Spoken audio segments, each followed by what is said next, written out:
جو آپ کی گفتگو ہم نے سنوائی اس میں آپ نے فرمایا کہ تحریک انصاف کے چیئرمین بات چیت کرنے کو تیار ہیں، تو در حقیقت انہوں نے کہا کیا تھا؟ پہلے ہم اس پہ بات کر لیتے ہیں، مندرجات پہ پھر آگے بات کرتے ہیں۔ اشفاق صاحب تھینک یو۔ میری ملاقات ہو گئی ہے خان صاحب سے کل اٹک جیل میں، اور میں نے جو خان صاحب کو دیکھا اور جس انداز میں ان سے گفتگو ہوئی ہے وہ کہ میں سنتا رہا ہوں، بھٹو صاحب کا سنتا رہا، بی بی کا میں نے سنا، ولی خان کا سنا، اور اس کے بعد میں نے اگر کسی کو جیل میں دیکھا تو عمران خان صاحب کو میں نے دیکھا۔ عمران خان صاحب کے ساتھ جتنے بھی ملاقات ہوئی اس نے ابتدا اپنے کیس سے نہیں کیا، اپنا پوچھا نہیں کہ مجھے کب باہر نکال رہے ہو، میرے بیل کا کیا بن رہا ہے، میرے کیسز کا کیا بن رہا ہے۔ آل آف انہوں نے شروع کر لی اور اس نے ملک کی اکانومی کا ذکر کیا، ٹیررزم پہ ناراضگی کا اظہار کیا، بڑا دکھ ہوا ہے اس سے، اور ساتھ جو انسرٹنٹی پورے ملک میں ہے، فری فال ہے روپے کا، اور جو پاکستان کے خلاف ایک سازش ہوئی جس کے نتیجے میں سارے اکانومی ڈاؤن ہو گئی ہے، اس پہ اس کا بڑا کنسرن شو کیا۔ اور انہوں نے اسی انداز میں جب گفتگو ہو رہی تھی تو انہوں نے کہا کہ جہاں تک اس بات کا تعلق ہے کہ ہم کیا کرتے ہیں، تو ہماری حکومت ختم کی گئی، ہمارے ساتھ زیادتیاں کی ہوئی، ہمارے اوپر 180 کیسز بنے گئے، ہمیں ناجائز طور پر جیلوں میں ڈالا گیا، وہ تو ظاہر ہے، وہ ان کا جو موقف ہے ہم تک پہنچ چکا ہے۔ میرا کویسچن اس وقت آپ سے یہ ہے،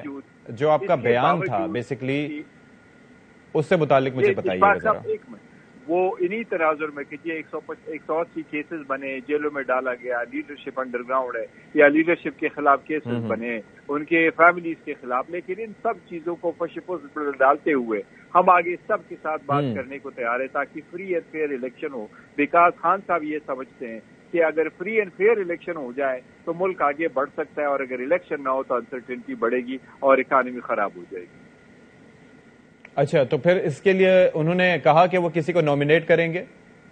نہیں، نامینیشن نہیں، خان صاحب تو جانے سے پہلے ہی پارٹی کے ساتھ تو بندے موجود ہیں، وہ تو جس طرح بھی کوئی بھی کرتا ہے تو ہماری نمائندگی ہوتی رہی ہے۔